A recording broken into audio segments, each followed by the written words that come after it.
Today I heard something that I want to let's explore, let's have some fun. It was interesting. Someone said the mind always wants something that it doesn't have to avoid the present moment. And it's so interesting because sometimes the mind always, you might want some shoes you don't have, clothes you don't have, the car you don't have, new technology, gadgets you don't have, and we always want something new, something more, something that we currently don't have. And then when we get that thing, a couple days later, maybe even sooner, we want something new. And there's some things that maybe last a while longer, right? Maybe for 2 weeks you don't want anything new, you're completely satisfied. But then the mind is going to come up with new things that it wants.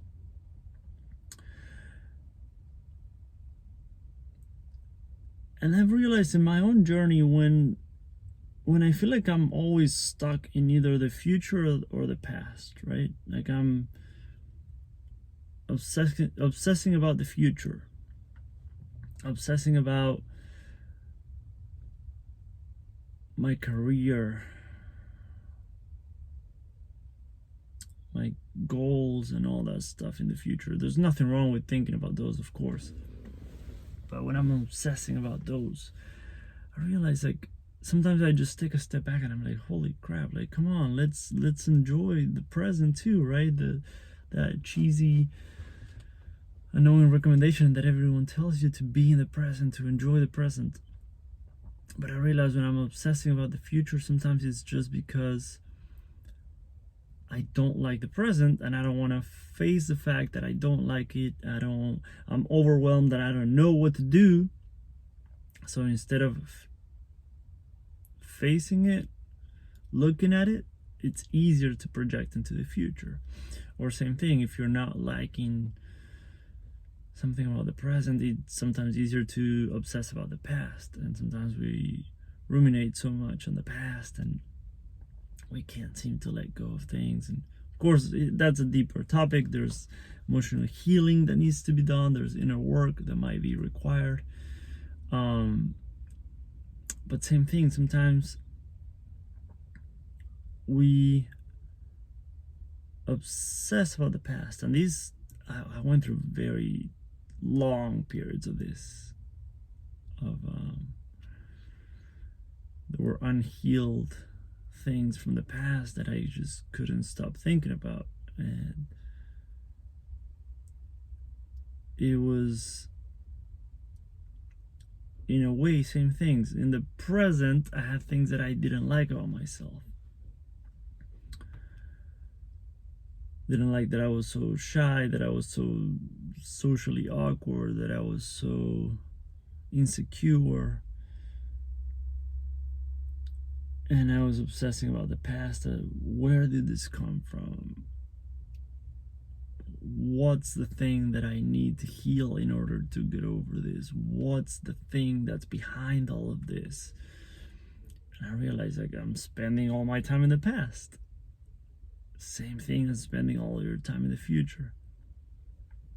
And of course we need to, like sometimes you make a video and people take it so literally, like we need to go forward and backwards, like we need to go, we need to plan a little bit about the future. That's fine, I'm not saying don't.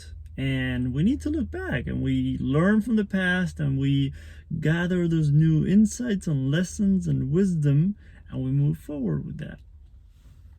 So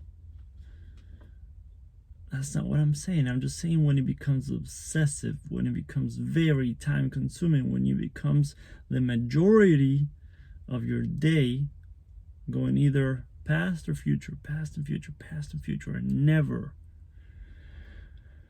slowing down and being present here right now.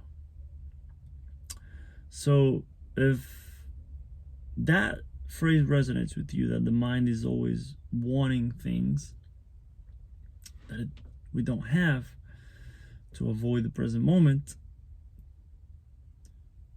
then I just invite you to, whenever that comes up for you, whenever you feel that, whenever you notice that, it's okay that the mind wants to go to the future or the past. It's okay that the mind is desiring things that you don't have.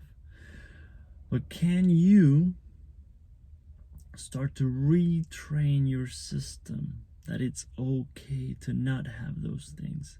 And it's okay that you don't like the fact that your mind is so overactive. So can you relax into it? Can you be okay with it?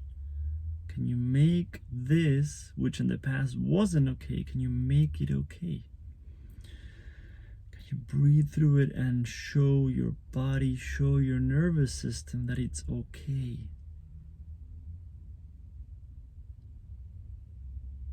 When we keep having experiences that we've had our entire lives, and you keep living through the same pattern,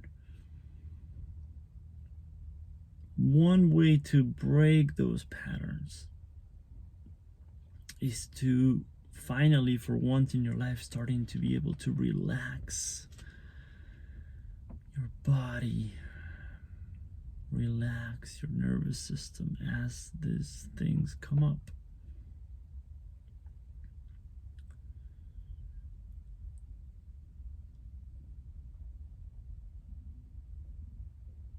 I like what someone said once, like fear, so you can use it with any analogy, like things that start in the mind. Fear can be very visceral too, it can be very physical, of course, very physical feeling and emotion, but it starts up here, it starts in the mind. That things that start in the mind, that come from the mind, you can't get rid of it at the mental level. I'm not saying like get rid of it, you know what I mean. I don't like that idea of getting rid of things. The more you try to push it away, the more you keep holding on to it. But things that start in the mind, you get through that through the body.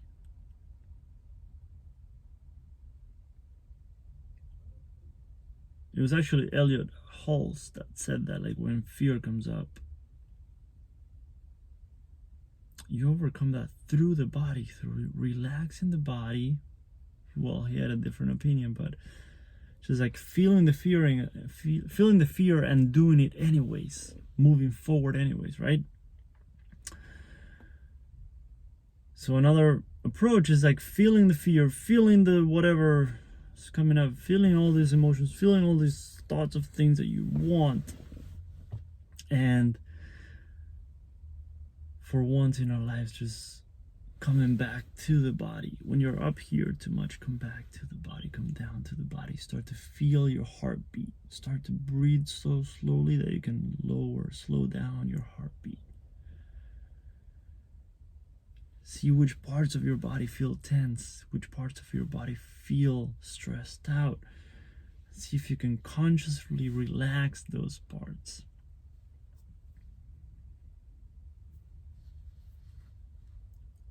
See if you can relax your shoulders and drop your shoulders.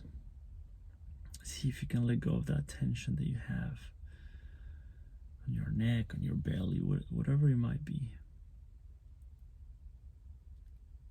And you see how that slowly or even pretty quickly might start to shift your relationships with those things that you've been trying to push away for your entire life. If that resonates, if you watched this far, please give me a thumbs up. I'll see you tomorrow.